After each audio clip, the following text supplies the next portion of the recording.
Belakangan santer kabar judi online menggerogoti wakil rakyat nih. Kepala Pusat Pelaporan dan Analisis Transaksi Keuangan atau PPATK, Ivan Yuftiavandana bilang, ada lebih dari 1.000 anggota legislatif yang bermain judi online. Pernyataan itu disampaikan oleh Ivan dalam rapat dengan Komisi 3 DPR RI, Rabu 26 Juni 2024. Jadi ada lebih dari 1.000 orang, itu DPR, DPRD, sama sekretariat kesekjenan ada. Lalu transaksi yang kami potret itu lebih dari 63.000 transaksi yang dilakukan oleh mereka-mereka itu, dan angka rupiahnya bisa saya sampaikan? Ya, angka rupiahnya hampir 25 miliar di masing-masing. Ya transaksi di antara mereka dari ratusan sampai ada miliaran, sampai ada satu orang sekian miliar. Orang sampai bisa 25 miliar begitu? Enggak, agregat secara keseluruhan. Itu deposit. Jadi kalau dilihat dari perputarannya sampai ratusan miliar juga.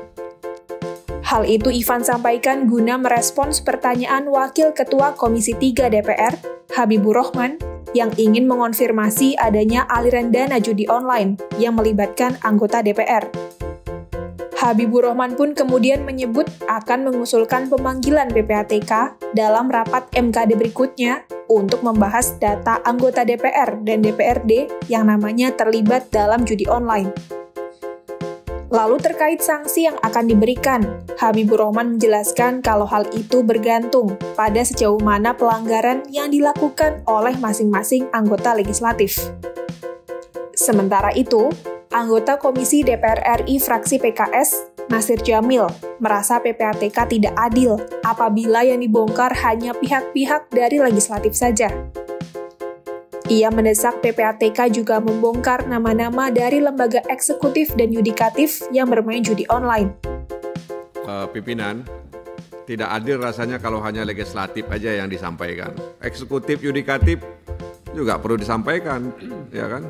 Saya nggak setuju juga kalau hanya legislatif. Bagaimana putaran di sana, di eksekutif, di yudikatif? Jangan-jangan memang sudah merambah ke semua cabang-cabang kekuasaan. Mendengar desakan itu, Habibur Rahman selaku pimpinan rapat langsung berkelakar dengan meminta PPATK juga memeriksa pegawainya yang dikhawatirkan ikut terpapar judi online. Namun, Ivan mengaku kalau pegawainya tak ada yang bermain judi online. Di sisi lain, anggota Komisi 3 DPR dari fraksi PDIP, Johan Budi menilai kalau anggota legislatif yang terbukti bermain judi online tak cuma bisa dikenakan pelanggaran etik, tetapi juga bisa dipidana. Penjudi bukan lagi sekedar kode etik ya, tapi ini sudah pidana ini. Menurut saya, tapi kalau nggak tahu menurut yang lain. Pemerintah memang tengah berupaya memberantas judi online di tanah air. Tak tanggung-tanggung, pemerintah bahkan membentuk satgas dalam memberantas judi online.